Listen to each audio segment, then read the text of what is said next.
시청자 여러분 안녕하세요. 세상의 모든 보험 정보와 함께하는 아나운서 이다운입니다. 저희 프로그램에서는 보험을 준비하는 과정에서 생기는 작은 고민부터 과도한 보험료로 걱정하시는 분들이 한 분도 계시지 않을 때까지 보험에 관한 고민과 궁금증 함께 풀어보고 있습니다. 본 프로그램은 카카오TV와 네이버TV, 유튜브를 통해서 시청 가능하고요. 유튜브 검색창에 NBNTV 검색하시면 실시간 방송으로도 참여하실 수 있습니다. 아울러 본 프로그램은 정보 제공을 위한 방송입니다. 보험 서비스 및 상품 판매와 중개에는 관여하지 않는다는 점 유의하여 주시기 바랍니다. 오늘 네 분의 전문가 나와 계십니다. 이제 본격적으로 프로그램 시작해 볼 텐데요. 전문가님들 안녕하세요. 네, 안녕하세요. 안녕하세요. 네, 소개 부탁드립니다. 네, 안녕하세요. 강태욱 전문가입니다. 저는 이대 질환을 정확한 분석과 통계를 바탕으로 설명드리겠습니다. 안녕하세요. 늘 행복한 보험 설계사 김세미 전문가입니다. 네, 안녕하세요. 가족의 든든한 울타리가 되어줄 수 있는 9년차 더금융 서비스 박정원 전문가입니다. 네, 약속을 못 지키는 사람은 본인의 인생도 지킬 수 없다라는 얘기가 있습니다. 그런데 예외도 있어요. 특히 이제 보험이 그런데 나는 매월 약속을 지켜서 보험료를 성실히 납입을 하는데 보험이 약속을 안 지키는 경우가 있을 수가 있습니다.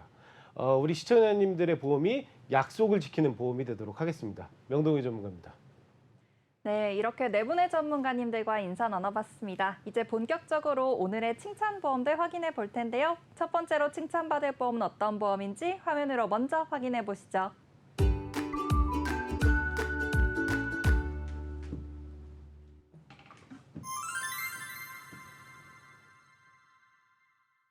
오늘 첫 번째로 칭찬받을 보험은 이대 혈관질환 보험입니다. 강태욱 전문가님께서 내용 준비해 주셨는데요.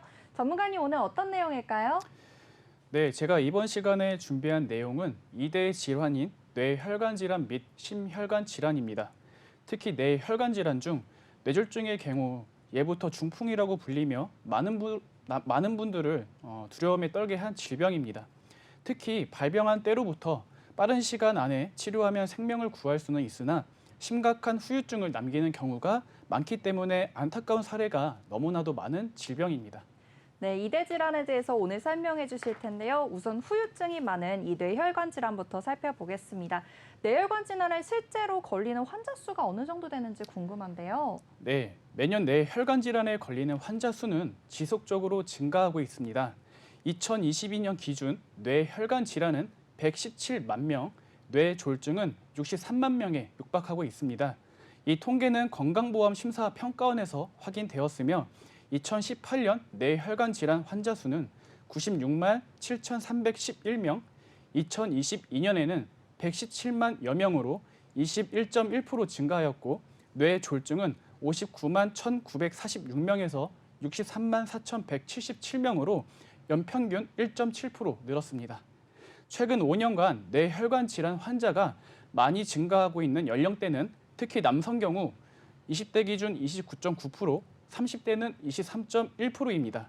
반대로 여성은 30대 기준으로 45.7%, 20대는 40.1%입니다.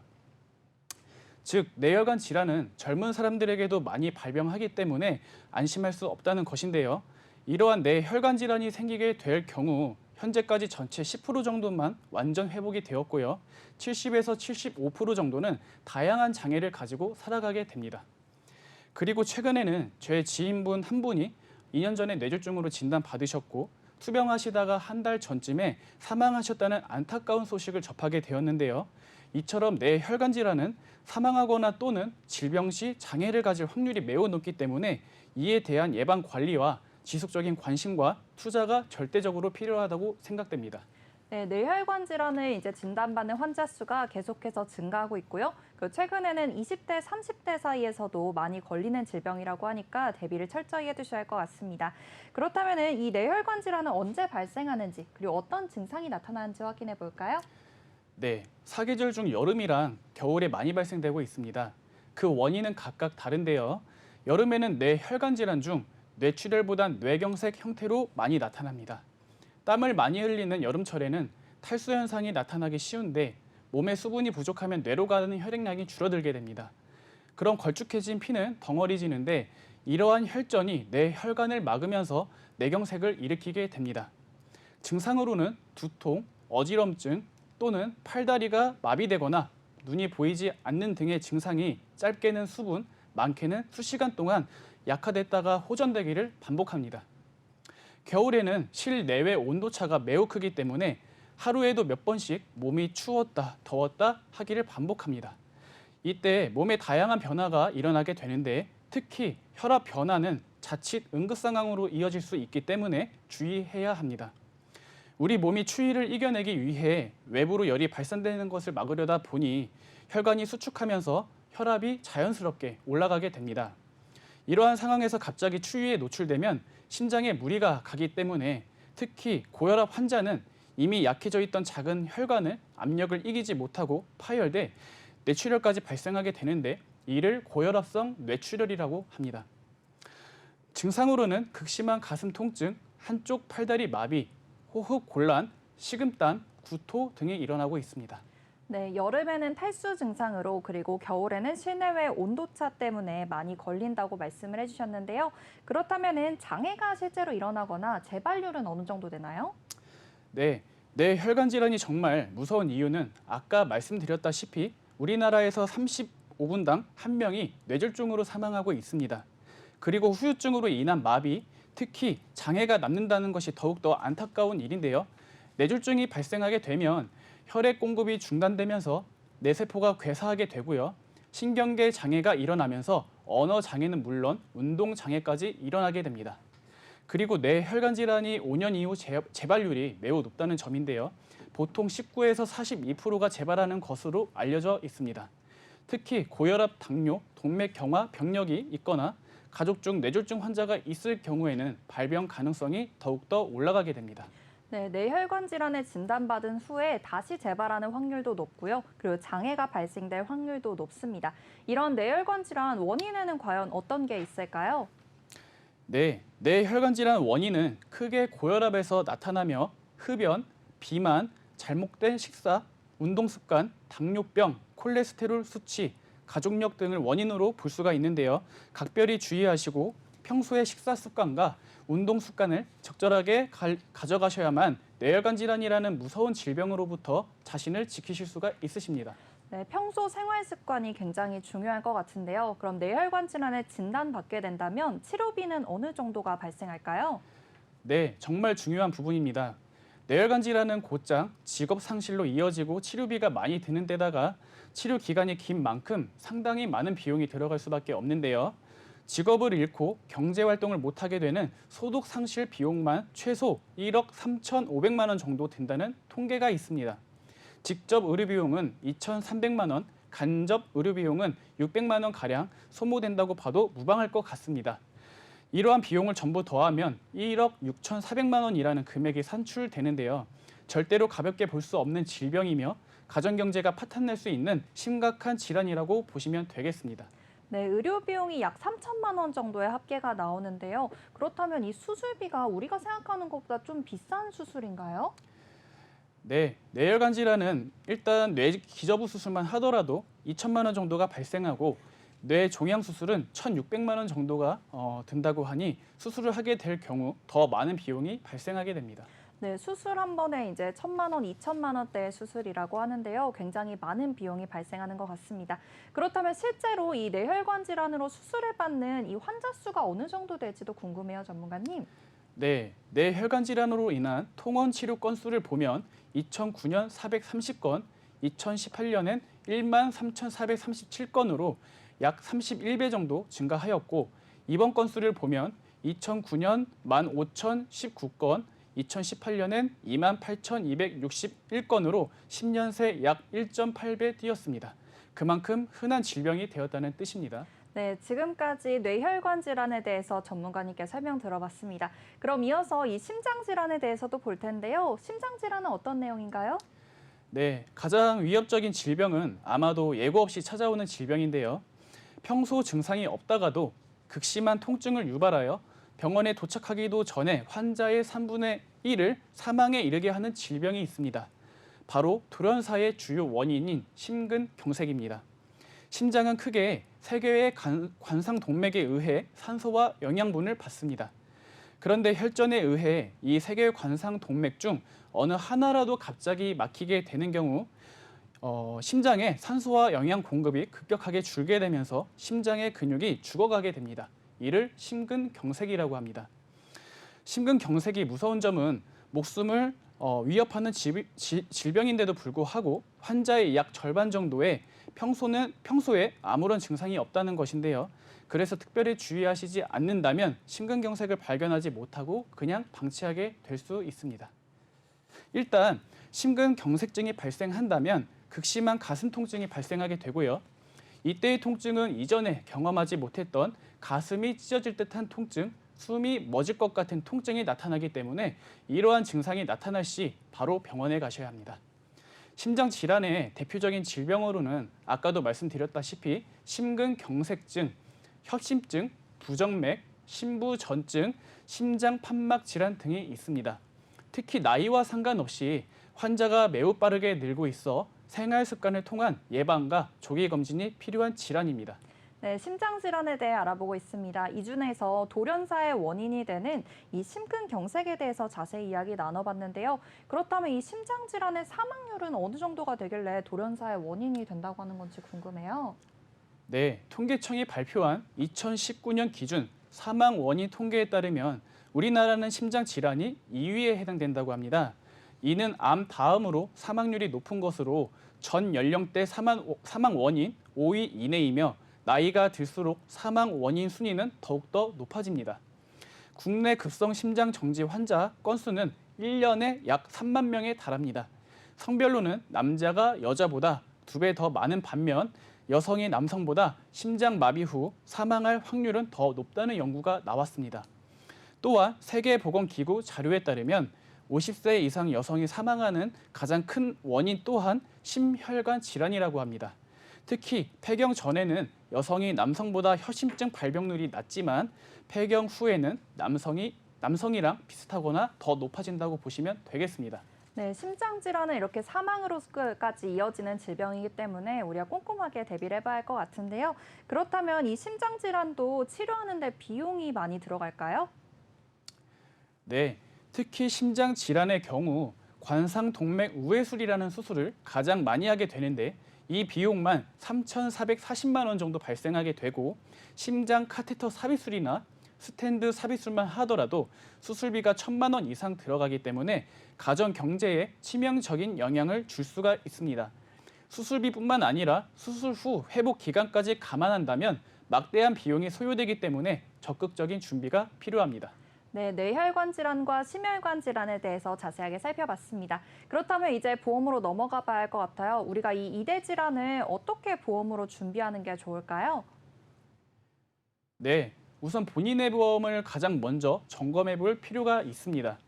보통 뇌질환 관련 특약에는 뇌혈관 질환, 뇌졸중 진단, 뇌출혈 진단 이렇게 세 가지가 대표적입니다.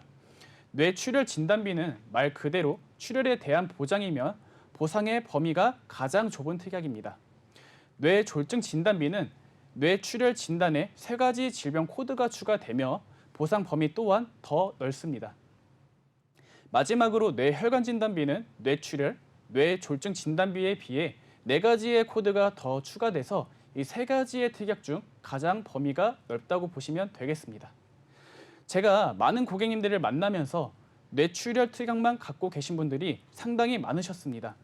하지만 하나같이 뇌출혈 특약이 가입되어 있으니 뇌에 관련된 모든 특약들은 다 보장을 받을 수 있다고 생각을 하셨습니다. 실제로 뇌출혈 특약만 갖고 계신 고객님이 계셨는데 뇌졸중 진단을 받으시고 보험사에 청구를 진행하였는데 돌아오는 대답은 보장이 안 된다였습니다. 이러한 피해를 보지 않으시려면 가장 범위가 넓은 뇌혈관 진단비가 가입되어 있는지 꼭 확인을 해보실 필요가 있습니다. 네, 뇌질환 특약에 대해서 살펴봤습니다. 이 중에서 가장 넓은 특약인 뇌혈관 질환으로 준비를 해야 된다고 조언 주셨는데요. 그러면 이어서 심장 질환에 대한 특약도 살펴보겠습니다. 심장 질환엔 어떤 게 있을까요? 네, 심장질환 특약 종류에는 급성 심근경색, 허혈성 심장질환, 그리고 심장질환으로 분류가 되는데요. 각 담보별 코드와 보장 범위를 확인해 보면 허혈성 심장 질환 진단비가 급성 심근경색에 비해 협심증, 만성 허혈성 심장병 등을 포함하고 있습니다. 네, 급성 심근경색보다는 이 허혈성 심장 질환의 보상 범위가 넓다고 말씀해 주셨는데요. 그럼 허혈성 심장 질환으로 우리가 특약을 가입하게 된다면 보상을 받는데 아무 문제가 없는 걸까요? 아닙니다. 허혈성 심장 질환에서도 보장이 안 되는 특약이 있는데요. 바로 심부전과 부정맥입니다. 성인의 심장은 1분에 약 60회에서 100회 정도 규칙적으로 뛰게 되는데 심장에 전달되는 전기 자극에 문제가 생겨 이보다 지나치게 빠르거나 늦거나 불규칙하게 뛰는 것을 부정맥이라고 합니다. 일상생활에서 전혀 지장이 없는 가벼운 부정맥부터 1분만 지속해도 사망할 수 있는 치명적인 부정맥까지 다양하다고 보시면 되는데 이러한 부정맥은 뇌출혈보다 4.6배 더 많이 일어난다고 보시면 되기 때문에 정말 흔한 질병이라고 보시면 되겠습니다. 그리고 심부전은 램프 작용 저하로 혈액의 공급이 불안정해지는 것을 말합니다.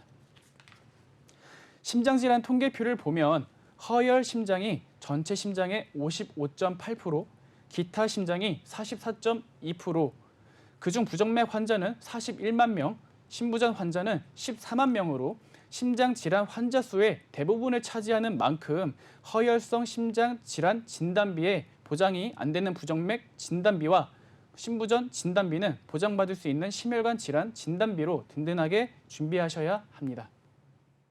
결론을 내리면 저희가 자동차를 구매할 때도 많은 비용이 발생하기 때문에 신중하게 여러 지점을 돌아다니면서 옵션도 확인해보고 다 그렇게 하지 않습니까?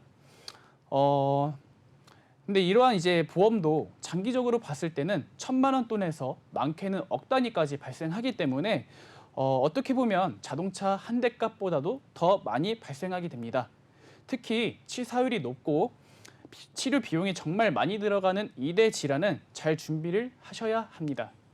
혈관 질환에서 어떤 질환은 보장이 되고 어떠한 질환은 보장이 안 되는 게 아니라 100% 모든 보장을 잘 받으실 수 있도록 잘 준비만 되신다면 외제차 한 대 값 이상의 가치를 보실 수 있기 때문에 본인의 보험을 꼭 점검해 보시는 것을 추천드리고 잘 준비하시길 바라는 마음입니다.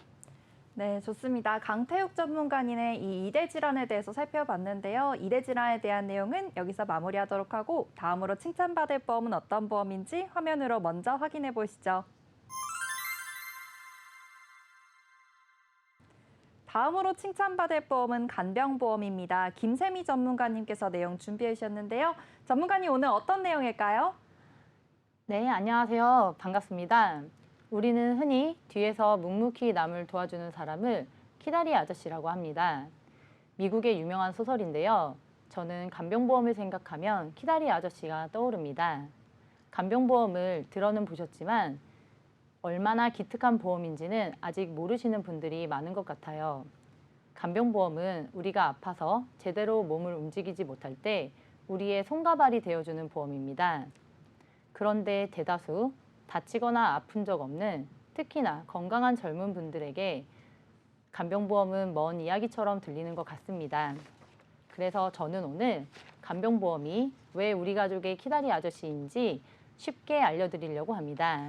네, 저도 아직은 20대라서 간병보험이 꼭 필요하다는 생각은 안 들었는데요. 간병보험이 왜 필요한지부터 설명 들어봐야겠습니다. 간병보험 꼭 필요한 이유가 뭘까요? 네, 먼저 매년 발표되는 세계 인구 형한 보고서에 따르면 현재 우리나라 출산율이 0.7명까지 떨어지면서 전체 198개국 중 꼴찌인 198위를 기록, 현재 초저출산 국가에 되었습니다. 또한 한국의 65세 이상 인구수는 현재 우리나라 총 인구의 18% 이상을 차지하여 이에 우리나라는 2025년이면 65세 이상 인구수가 20% 이상을 넘는 초고령 사회에 진입할 것이라 예상됩니다. 네, 좋습니다. 우리나라 인구수 중에서 노인이 이제 차지하는 비율이 늘다 보니까 아무래도 간병보험의 필요성이 더 증대되는 것 같은데요. 그러면 이 초고령화 사회가 되면은 왜 간병보험이 필요한지 조금 더 자세하게 이유 들어보겠습니다. 전문가님 왜 그런 걸까요? 네, 저출산 초고령화 사회가 되면 청년 인구가 줄어들고 노인 인구가 늘어나면서 부모 부양의 책임이 증가되고 경제적인 부담감이 커지게 됩니다. 저출산 고령화 사회에 이어 나타나고 있는 우리 사회의 모습은 바로 1인 가구의 증가입니다. 제가 초등학생이던 1990년대엔 교과서에서 아버지, 어머니, 자녀 2명으로 구성된 4인 가족의 핵가족 형태를 배웠는데요. 이제는 2인 가구를 넘어 한 집에 한 명만 사는 1인 가구 시대가 왔습니다. 30년 사이에 1인 가구의 증가율이 무려 8.5배나 높아진 겁니다. 네, 간병보험이 필요한 첫 번째 이유부터 살펴봤습니다. 1인 가구가 증가하고 가족의 핵가족화가 이유라고 말씀해 주셨는데요. 그럼 두 번째 이유는 어떤 건지 살펴보겠습니다. 그 다음 이유는 어떤 게 있을까요? 네, 다들 병원 잘 가시나요? 저만 해도 옆에서 등 떠밀어야 겨우 움직이게 됩니다. 웬만한 정도로는 병원 갈 생각 안 하고 버티시다가 병 키웠네란 소리 들으신 경험 한 번씩은 있으실 텐데요. 그래서 1인 가구의 유병률이 높은가 봅니다. 여기서 질문 한번 드려보겠습니다. 만약에 오늘 갑자기 사고가 났거나 큰 병에 걸려서 입원을 했는데 한 2주 정도 누군가의 도움이 필요하다면 여러분은 누가 떠오르시나요? 반대로 정말 소중한 누군가에게 부탁을 받았다면 여러분은 흔쾌히 내가 간병해 줄게 라고 말씀해 주실 수 있으실까요? 그래, 내가 간병해 줄게 라는 말은 마음과 달리 현실적인 문제로 오케이 하시기 어려울 겁니다. 정말 다행스럽게 배우자가 간병을 한다 해도 남자 병동에 아내가 간병을 하게 되거나 여자 병동에서 남편분이 아내분을 간병하게 되는 경우에 간병 외적으로도 상당한 불편들을 느끼게 되실 텐데요. 그러나 간병보험에 가입하셨다면 이런 모든 고민들은 간병 전문가분께 편하게 맡기시면 되는 겁니다. 또 기대수명과 건강수명이 따로 있다는 거 알고 계셨나요? 건강수명은 기대수명과 20년 가까이 차이가 나는데요. 다른 말로는 우리는 평균적으로 20년 이상 병과 함께 살아간다는 걸 뜻합니다. 좋아지는 의료기술 덕분에 수명은 길어져도 암도 더 이상 죽는 병이 아니고 언제 또 갑자기 코로나처럼 새로운 병이 나타날지 모릅니다. 이제 무병장수가 아니라 유병장수의 시대를 살고 있습니다. 네, 좋습니다. 우리가 지금 간병보험이 필요한 이유에 대해서 살펴보고 있는데요. 두 번째 이유까지 살펴봤습니다. 이 기대수명과 건강수명의 차이가 나면서 간병보험이 필요하다고 말씀해 주셨는데요. 그러면 이 간병보험에 대해서 필요한 이유를 알아봤는데 간병이라는 키워드 자체가 좀 사회적으로 대두되고 있는 분위기예요. 최근 SNS에서도 이 간병이라는 키워드가 많이 보이는데요. 이 이유는 바로 무엇일까요? 네, 바로 간병에 대한 경제적 부담입니다. 간병 비용이 갈수록 높아지면서 간병비 부담은 이미 많은 사회적 부작용을 보이고 있는데요. 아나운서님, 간병 파산, 간병 지옥 이런 말 들어보신 적 있으실까요? 네, 안 그래도 간병이란 단어가 SNS에 나오면서 그런 말들이 계속 보이더라고요. 네, 간병 파산은 간병인을 쓰다가 금전적으로 파산한다는 말이고 간병 지옥은 간병을 하며 지옥과 같은 경험을 한다는 말입니다. 무시무시한 간병비도 감당하기 힘들죠. 거기에 가까운 관계인 환자가 불안정한 상태에 더불어 육체적인 고통까지 겪는 모습을 보게 된다면 실제 간병을 하시는 분들까지도 정서적으로 힘들어지게 됩니다. 그리고 앞으로 한 명의 자녀가 2명의 부모를 책임지거나 노인이 노인을 간병하는 경우도 많아질 것으로 예상돼 독박 간병의 현실이 또한 머지 않았다고 합니다. 병원비는 자기 부담금을 제외하고 실비 처리가 되지만 간병비는 실비로는 지원이 되지 않아 개인의 사비로 감당해야 됩니다. 일도 그만둬야 하는 데다 병원 치료를 계속 받으니 모아둔 돈을 갉아먹는 상황이 발생합니다. 더 큰 문제는 뇌출혈 등 중증 질환으로 병원에 오래 계시는 경우에 1년의 간병 비용으로만 4천만 원이 넘는 비용을 지불하게 됩니다. 거기에 병원비는 별도로 납부하셔야 되고 형제끼리 나누어서 부담하더라도 적은 액수가 결코 아닙니다. 네, 간병비는 이 실비로 지원되지 않는 항목이어서 개인 지출을 해야 하고요. 그리고 매월 300에서 400만 원 정도씩 지출을 해야 되기 때문에 굉장히 부담스러운 금액이 될 것 같습니다. 그런데 왜 이렇게까지 비용이 많이 드는지 궁금해요, 전문가님. 왜 그런 걸까요? 네, 보시는 바와 같이 최근 간병비가 물가 상승률을 훨씬 웃돋는 상승률을 기록하였는데요. 실제로 제 지인분은 다리가 골절되어 한 달 입원을 하시고 간병비만 500만 원 정도를 썼다고 합니다. 병원비보다 간병비가 더 많이 나왔다는 얘기입니다. 표를 보시면 간병비 부담 체감 비율이 나와 있습니다. 7만 원에서 15만 원 이상 다양한 비용을 부담했다고 하는데요. 이 비용에 대해서도 96%가 넘는 비율이 조금 비싸 부담스럽다는 의견이 있었습니다. 네, 간병비가 부담스럽기 때문에 우리가 간병보험을 좀 준비해 봐야 할 것 같은데요. 그러면 간병보험의 종류가 또 여러 가지 있다고 하더라고요. 종류에는 어떤 것들이 있을까요? 그러면 이제 나에게 맞는 간병이 뭔지 궁금하시죠? 간병보험에는 크게 세 가지가 있습니다. 간병 비용을 주는 간병비보험, 간병인을 불러주는 간병인보험, 간호사가 간병해주는 간호간병 통합 서비스가 있습니다. 각각의 특징을 설명드릴 테니 해당하시는 보험에 가입하시면 되겠습니다. 먼저 간병인 사용 일당은 간병인 고용 후 간병인에게 들어간 금액만큼 보험사에 청구하여 가입된 금액만큼 보상받으실 수 있습니다. 직접 원하는 간병인 업체에 고용 연락 후 바로 사용 가능하다는 것이 장점인데요. 인건비 상승을 예측할 수 없어 가입한 금액 외에 인건비 상승 부분은 개인이 내야 한다는 단점이 있습니다. 네, 간병보험의 첫 번째 간병비 보험 먼저 살펴봤습니다. 간병인 사용일당 보험에 대해서 확인해 봤고요. 또 다른 간병보험, 두 번째 간병보험은 어떤 건지 확인해 보겠습니다. 나는 간병인을 직접 알아보지 않고 편하게 구하고 싶다. 간병인의 인건비가 상승해도 비용 걱정이 없었으면 좋겠다. 이 경우에 해당하시면 간병인 지원 일당을 추천드립니다. 간병인 지원 일당은 상해나 질병으로 병원 입원 시 간병인을 병원으로 파견해 주는 겁니다. 본인이 간병인을 구할 필요 없이 보험사에 요청하면 48시간 이내에 간병인을 보내주게 되는데요. 그렇게 인건비 상승에 대한 부담 없이 쓸 수 있다는 장점이 있습니다. 간병인 하루 24시간 근무를 기준으로 최대 180일 동안 파견됩니다. 입원을 해도 첫날부터 퇴원할 때까지 계속 간병인이 필요하지 않다면 필요한 경우에만 간병인을 요청하고 그렇지 않으면 입원 일당으로 받으실 수 있습니다. 하지만 입원 후 48시간 이내에 보내주기 때문에 장기간 입원 시에는 쓰기 어려운 문제가 생길 수도 있습니다. 네, 두 번째 간병보험에 대해서 확인해 봤습니다. 간병인 보험인데요. 간병인 지원 특약에 대해서 말씀해 주셨습니다. 그럼 사용 일당 특약이랑 지원 일당이 각각 이렇게 장단점이 다른데요. 우리 이 두 가지 장단점을 좀 보완할 수 있는 방법이 따로 있을지 궁금합니다. 네, 그래서 체증형 특약이라는 것이 있습니다. 간병보험의 단점으로 일당으로도 지원으로도 받을 수 있지만 물가 상승률을 반영하지 않는다는 점이 단점입니다. 최저임금이 계속 오르고 있는 추세인데 내가 간병받아야 할 10년, 20년 뒤에 인건비를 고려해야 되겠죠. 5년마다 가입 금액의 5%를 인상하는 체증형 특약, 보험료 납입이 완료된 이후에 2배가 되는 특약 등이 있으니 가입 시 이를 고려하며 가입하는 것도 방법일 수 있습니다.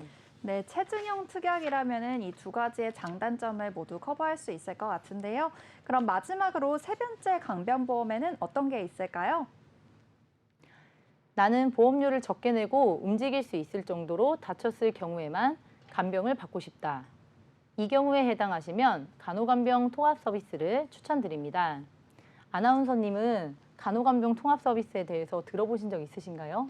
네, 안 그래도 요즘 병원 홍보 자료에 보면은 이 간호간병 통합 서비스가 많이 보이더라고요. 그래서 알고 있습니다.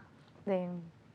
보건복지부와 국민건강보험공단이 간병비 부담을 해소하기 위해 보호자나 간병인이 병실에 상주하지 않고 간호사, 간호조무사, 간병지원 인력 등 간호 인력이 입원 환자를 직접 돌보며 24시간 간호간병하는 제도입니다. 네, 이미 전문 인력이 돌본다는 것 자체가 굉장히 좋은 서비스라는 생각이 드는데요. 그럼 자세한 장점에는 어떤 게 있을까요? 네, 간호간병 통합 서비스의 장점은 비용 절감입니다. 건강보험이 적용되어 개인 간병인 고용에 비해 훨씬 적은 비용으로 서비스를 이용하실 수 있습니다. 간병인을 사용하여 하루 15만 원을 지불하는 것보다 간호간병 통합 서비스를 사용하면 하루 2만 원으로 해결할 수 있습니다. 두 번째로 24시간 환자 케어로 보호자가 상시 있어야 하는 간병에 대한 고충을 덜 수 있습니다. 24시간 누군가를 돌본다는 것은 굉장한 체력 소모인데요. 전문 인력이 의료 서비스를 제공함으로써 육체적 고통을 덜 수 있게 됩니다. 세 번째로 전문 간호 인력의 수준 높은 의료 서비스를 제공함으로써 의료의식을 가지고 있는 간호사, 자격증을 취득한 간호조무사의 서비스 제공으로 한결 마음을 덜 수 있게 됩니다. 실제로 간병이라는 것이 기본적인 것에서부터 시작하다 보니 대소변 가리기, 옷 입기, 위생에서부터 식사 보조, 약 복용까지 손 하나 닿지 않는 곳이 없습니다. 이용이 가능하다면 저는 무조건 추천드립니다. 마지막으로 보호자들이 상주하지 않는다 보니 전문 인력과 환자들만 있을 수 있어 외부 감염으로부터 안전한 병실 환경을 제공할 수 있습니다. 네, 간호간병 통합 서비스의 장점에 대해서 확인해 봤습니다. 장점이 굉장히 많은데요. 그렇다면 혹시 단점도 따로 있을까요? 네, 아직까지는 간호간병 통합 서비스를 이용하고 싶어도 일반 병동에 비해 간호간병 통합 서비스를 제공하는 병원이 비교적 많지 않습니다. 그래서 이용을 못하는 점이 큰 단점으로 꼽힙니다. 시행되고 난 뒤 나타나는 여러 문제점들 중 가장 크게 손꼽히는 문제는 바로 중증 환자가 서비스에서 배제된다는 점이었습니다. 중증 환자는 간호간병 통합 서비스에 입시를 하지 못해 간병인을 구하거나 자녀들이 간병해야 하는 상황입니다. 결국 가장 큰 간병을 요하는 상황, 즉 중증 환자에 대한 간병을 늘려야 국민들의 간병 문제를 해결할 수 있을 것 같은데요. 이런 점들을 고려하여 보건복지부에서 일부 병동에서 의료기관 전체 단위로 서비스를 제공하여 올 7월부터는 중증 환자 전담 병실을 운영한다고 합니다. 재활의료기관도 일반 병동과 동일하게 입원료 체감제를 실시한다는 소식이 있습니다. 개선되는 점들을 보아 간호간병 통합 서비스를 적극 이용하는 것도 좋은 방법이라고 생각합니다. 서비스를 운영 중인 의료기관에 한해 시행되지만 점차 서비스들이 확대되었으면 하는 바람입니다. 네, 간병보험에 대해서 오늘 자세하게 알아봤습니다. 굉장히 많은 내용을 다루었는데요. 그럼 오늘 마지막으로 오늘 내용 정리 부탁드리도록 하겠습니다. 간병보험에 대한 궁금증이 좀 풀리셨을까요? 잘 몰랐던 간병보험이 꼭 필요하다고 느껴지시고 더 자세히 알아가고 싶으시다면 담당 보험 설계사분께 얼른 전화하셔서 상담 약속 잡아보시는 거 어떠실까요? 이번 기회에 저와 함께 간병보험 준비하셔서 아팠을 때 가족들 힘들게 할까 혹은 들어가는 비용에 눈치 보며 걱정하는 일 없이 전문가에게 마음 편하게 간병 받으셨으면 좋겠습니다. 감사합니다. 네, 김세미 전문가님의 간병보험에 대해서 설명 잘 들어봤습니다. 간병보험은 여기서 마무리하도록 하고요. 다음으로 칭찬받을 보험은 어떤 보험인지 화면으로 먼저 확인해 보시죠. 오늘 화재 보상 책임과 그리고 배상 책임 보험에 대해서 확인해 보겠습니다. 이 내용에 대해서는 박정원 전문가님께서 내용 준비해 주셨는데요. 전문가님 오늘 어떤 내용일까요? 네, 안녕하세요. 반갑습니다. 박정원 전문가입니다. 흔히들 의식주라고 말씀을 많이 하시죠. 그 사람이 살아가는데 가장 필요한 것이 의식주라고 하는데 그중 가장 큰 재산에 관련된 집에 관련된 부분 그리고 우리나라에서 개인당 가장 큰 자산을 차지하고 있는 부동산 즉 집에 대한 이야기를 하려고 합니다. 그것을 지켜주는 것을 화재보험이라고 생각하시면 되겠습니다. 네, 그렇군요. 사실 화재는 집에서만 일어나는 게 아니고 공장이나 상가에서도 일어나게 되는데요. 그러면 화재보험은 어디에 가입하는 걸 뜻하는 건지 궁금합니다. 자, 일단 화재보험 같은 경우는 세 가지로 분리가 된다고 보시면 되는데 자, 첫 번째로는 주택 건물, 두 번째로는 일반 건물, 그리고 세 번째로는 공장 건물 이렇게 세 가지로 구분이 된다고 생각하시면 되겠습니다. 네, 세 가지에 대해서 말씀 주셨는데요. 이 세 가지는 각각 어떤 차이점을 갖고 있는 걸까요? 자, 첫 번째 주택 건물 같은 경우는 이제 단독주택이라든지 연립주택, 다세대주택 그리고 마지막 아파트를 뜻하는 것이라고 보시면 되겠고요. 둘째는 공장에서 가입하시는 거를 공장 물건이라고 보시면 되겠습니다. 그리고 세 번째는 일반 물건은 이제 공장과 주택을 제외한 모든 물건이라고 생각하시면 됩니다. 그리고 화재보험의 보상 구성액 같은 경우는 이제 건물을 보상받으실 수 있는 부분이고, 두 번째는 가재도구를 보상을 받으실 수가 있습니다. 그리고 급배소 누출 손해라든지 명기 손해, 그리고 화재가 아니더라도 가전제품을 수리할 수 있도록 비용을 지원하는 가전제품 수리 비용까지 총 여러 가지 특약을 통해서 보상을 받으실 수 있는 보험이라고 보시면 되겠습니다. 네, 화재보험의 용어가 약간 헷갈리는데요. 건물 보상이 되고 가재도구 보상이 된다고 해주셨어요. 이 건물과 가재도구의 차이는 무엇일까요? 자, 건물 같은 경우는 이제 지붕, 기둥, 벽 등 외벽을 뜻한다고 보시면 되겠고요. 이제 가재도구 같은 경우는 주택 내에 갖고 계시는 이제 세탁기, 냉장고, 에어컨, 그리고 뭐 움직이는 모든 것들, 인테리어까지 포함되어 있다고 보시면 되겠습니다. 그리고 네, 두 번, 좋습니다. 네. 화재보험의 기본 용어에 대해서 확인해 보고 있는데요. 이 급배수 누출 손해 그리고 명기 손해에 대한 용어들이 적혀 있어요. 용어가 좀 낯선데요. 이건 어떤 말인가요? 자, 우선적으로 급배수 누출 손해에 관련된 부분은 집의 수관을 포함한 배수 시설이 우연한 사고로 누수 혹은 방수됨에 따라서 그거를 보장하는 담보라고 보시면 되겠고요. 명기 손해 같은 경우는 원고, 그림, 도면, 그리고 귀금속, 귀중품 등 300만 원 이상인 것들을 기재해서 보상을 받는 것을 뜻한다고 보시면 되겠습니다. 그리고 네, 좋습니다. 명기 손해까지 살펴봤고요. 그리고 마지막으로 이 가전제품 수리비라는 특약이 있어 보이던데요. 이건 또 어떤 뜻인가요?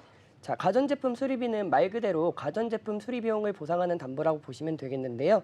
이거는 이 특약 같은 경우는 화재가 아니더라도 이제 일상생활 도중에 발생할 수 있는 가전제품 수리 비용을 보상한다고 보시면 되는데 10년 미만 된 제품이고 그다음에 소비재를 제외한 나머지를 보상한다. 이렇게 생각하시면 되겠습니다. 네, 다양한 담보들로 구성이 되어 있는데요. 조금 생소한 내용입니다. 그러면 이 화재보험을 가입해야 할 필요성에 대해서 확인해 볼 텐데요. 꼭 필요한 이유가 무엇일까요? 자, 우선은 이제 다른 나라들하고 가입률에 대한 차이를 좀 보도록 하겠습니다. 그래서 우선은 첫 번째로는 미국이랑 비교를 해볼 텐데요. 미국 같은 경우는 인식 자체가 주택 화재보험은 필수라고 생각하는 인식조차 있고, 그다음에 주택을 구매 시에 대출을 받는 은행에서 100% 무조건적으로 가입을 해야 된다라는 전제 조건이 있기 때문에 미국 같은 경우는 1981년 이후부터 95% 이상으로만 이제 보험 가입률을 보이고 있습니다.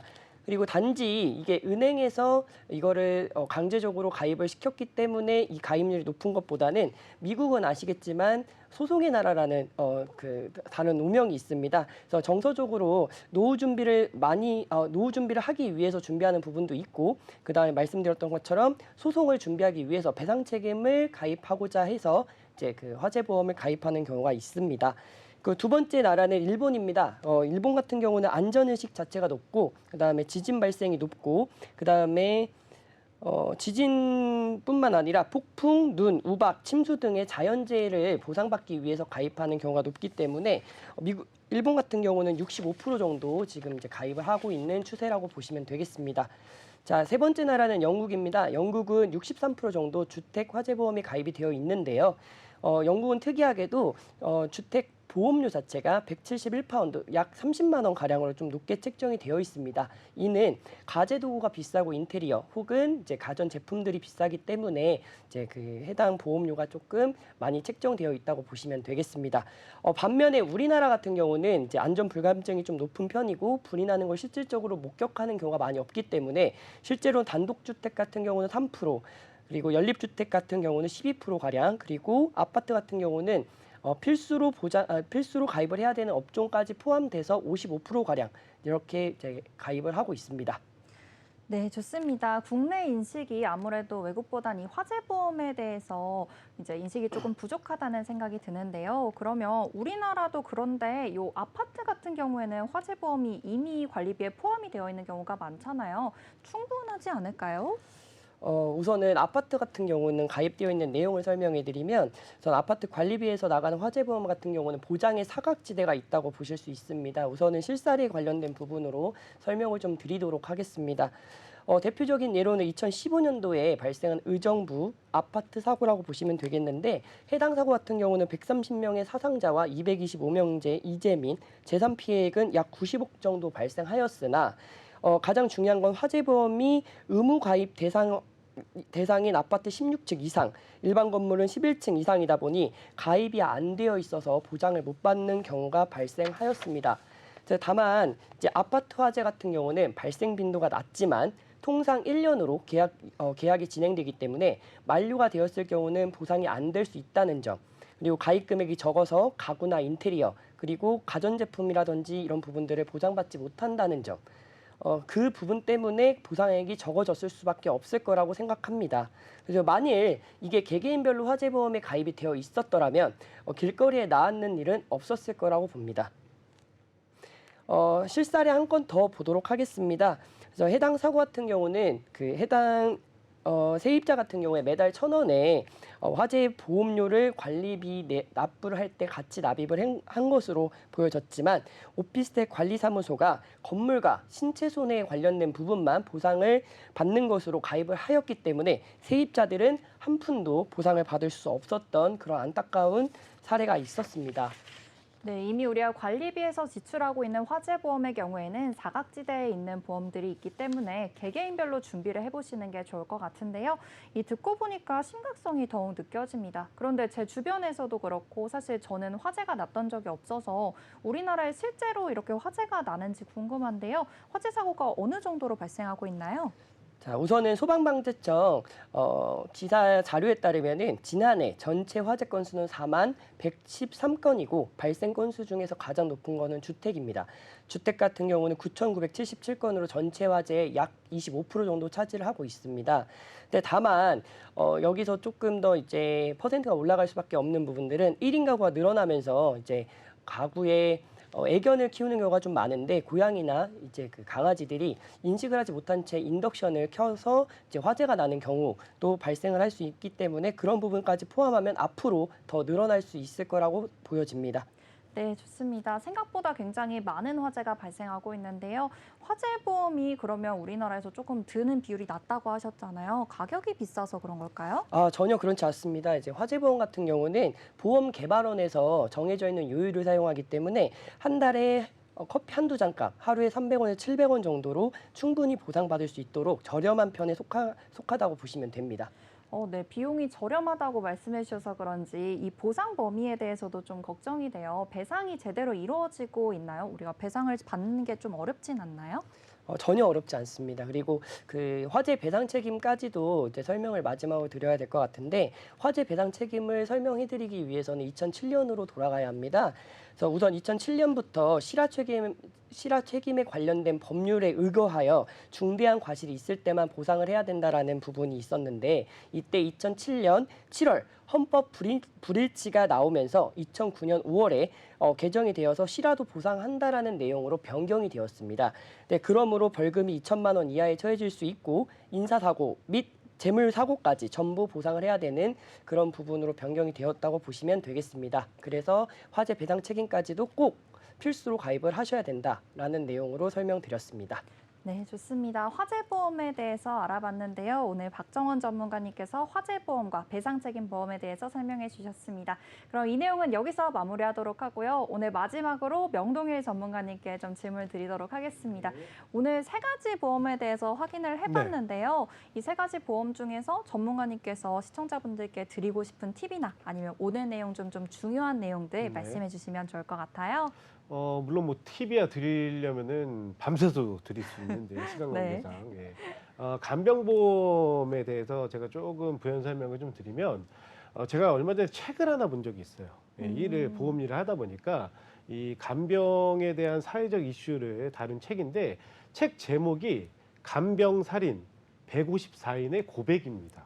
자, 이게 8년 정도의 통계치라고 하는데 간병으로 인해 아까 뭐 파산도 있고 뭐 경제적인 어려움도 있지만은 저는 사실 이 부분이 굉장히 놀라웠거든요. 살인까지 일어나고 있는데 그게 그 살인자가 154명이나 벌써요. 그러면 8년 동안은 160명 가량이면은 연애 한 20명 정도는 이런 안타까운 사건에 연루가 된다는 얘기거든요. 근데 그 사연들 중에서도 제가 이제 제일 안타까웠던 사연이 뭐였냐면 독박간병이라는 그 파트가 있었어요. 이게 무슨 내용이냐면 남성분 한 분이 딸이 장애를 가지고 태어나서 딸의 장애 때문에 이제 어쩔 수 없이 딸아이를 간병을 하면서 지내고 있었던 거예요. 자, 근데 어머님이 쓰러지십니다. 어머님이 쓰러지셔서 어쩔 수 없이 아이는 그 아내분한테 맡기고 이제 어머니를 또 간병을 하러 내려가요. 근데 간병비나 뭐 이런 생활비나 이런 것들이 자꾸 모질라니까, 지출이 크니까. 그러니까는 어쩔 수 없이 어머님을 또 요양원에 보내고 본인은 또 일을 하러 이제 제주도에 현장 일을 하러 내려가시는데, 근데 그때 또 와이프한테 전화가 왔는데 와이프가 암 진단을 받은 거예요. 네. 그래서 어쩔 수 없이 어머님을 요양원에 그냥 맡겨두고 또 아내를 간병하러 집으로 돌아왔다고 합니다. 근데 그 독박으로 혼자서 3명의 간병을 하는 게 상황 자체가 이제 너무 힘이 든 거죠. 예, 그래서 이분 같은 경우는 이제 어떻게 그 결말이 났냐면, 결국에는 와이프분의 그 고통스러운 그 상황을 본인 손으로 이걸 이제 끝내는, 예, 그렇게 결말이 좀 안타까운 결말이 났거든요. 그리고 결국에는 어머님도 돌아가시고, 그리고 이제 딸아이만 이제 그 간병을 하고 있는 그런 사연이 있었는데, 사실 그분이 이제 뭐 와이프도 그런 이제 안타까운 비극적인 결말을 맞고, 그리고 어머님도 돌아가시고 나서 인터뷰를 하면서 얘기를 했었던 게, 어떻게 보면은 자기는 지금이 홀가분하다 이렇게 표현하시더라고요. 예, 그래서 그 이제 하나 남은 자기 딸아이만 잘 이렇게 키워 나가면은, 그러면은 하늘에 있는 어머님이나 와이프도 그런 거를 바라지 않을까. 그래서 하루하루 속지 않은 마음으로 딸아이를 간병하면서 살아가고 있다. 이런 이제 안타까운 사연이 있었거든요. 그러니까 결국엔 아까 우리 이제 뭐 젊은 친구분들은, 그리고 건강에 자신 있으신 분들은 아직까지는 이 간병보험에 대해서 필요성을 좀 못 느낀다라고 얘기를 하시는 분들이 있는데, 희한하게요, 안 좋은 일은 겹쳐서 터져요. 제가 이거 사례를 보면서도 이제 느낀 게, 야, 사람이 이렇게까지 안 좋은 일이 연달아 올 수가 있나? 근데 그게 또 만약에 나였으면 어떻게 됐을까? 이런 생각을 하게 되더라고요. 근데 뭐 제가 보험업계 일을 하고 있어서가 아니라, 만약에 이런 상황에 내가 간병보험이라는 것을 그 정보를 제공을 듣고 우리 전문가들을 통해서 준비를 했다라고 하면은, 물론 그게 다 케어를 해줄 수는 없겠죠. 하지만 경제적인 측면과 일부 부담은 덜 수 있는 상황이 올 수 있지 않았을까. 그러면 이 안타까운 사연의 이분도 삶이 조금 이렇게 비극적으로 결말 지어지진 않지 않았을까, 이런 생각을 하거든요. 그래서 간병보험 같은 경우는 아까 우리 김세민 전문가님도 말씀하셨듯이 키다리 보험이라는 표현을 해주셨잖아요. 제가 봤을 때는 이제는 선택이 아닙니다. 그러니까 가족을 사랑한다라고 하면은, 내 가족을 위한다라고 하면은, 이제는 뭐 나이가 많고 적고를 떠나서, 그리고 본인 소득이 뭐 높고 낮음을 떠나서 가족을 위한다라고 하면은 필수로 좀 준비해야 되는 보험이 간병보험이지 않을까라고 생각을 해요. 그래서 보험은 아까도 말씀드렸지만 서두에 제가 약속을 지켜야 되는 보험을 준비하셔야 된다고 말씀드렸잖아요. 만약에 내가 보험료는 매달 성실히 납입을 하는데 간병인을 사용을 하는 시점이나 아니면은 뭐 내가 필요한 시점이었을 때 보장을 못 받게 되면은, 그러면 그건 또 의미가 없어지게 됩니다. 그래서 간병인 보험도 3가지의 간병보험이 있고, 그리고 또 간병을 제외하고도 뭐 요양이라든가 아니면 재가, 이런 또 보험들이 존재를 하기 때문에 내 상황에 맞고 내가 보장을 받고 싶은 내용을 명확하게 설정을 하셔서 전문가 상담을 통해 가지고 이제 준비를 하신다라고 하면은, 그러면은 나에게 약속을 지켜주는 보험을 제대로 준비를 할 수 있지 않을까, 그렇게 생각을 합니다. 네, 좋습니다. 마지막으로 명동의 전문가님께서 이 간병보험의 필요성에 대해서 안타까운 사례로 다시 한번 이 말씀을 해주셨는데요. 오늘 3가지 보험에 대해서 이야기 나눠봤습니다. 이대질환 보험과 이 간병보험, 마지막으로 화재보험까지 확인을 해봤는데요. 오늘 저희가 준비한 소식은 여기까지입니다. 본 프로그램은 유튜브와 네이버 TV, 카카오 TV를 통해서 시청 가능하고요. 유튜브 검색창에 NBNTV 검색하시면 실시간 방송으로도 참여하실 수 있습니다. 아울러 본 방송은 정보 제공을 위한 방송입니다. 보험 서비스 및 상품 판매와 중개에는 관여하지 않는다는 점 유의하여 주시기 바랍니다. 그럼 저희는 다음 이 시간에 다시 찾아뵙겠습니다. 지금까지 시청해주신 여러분 모두 고맙습니다.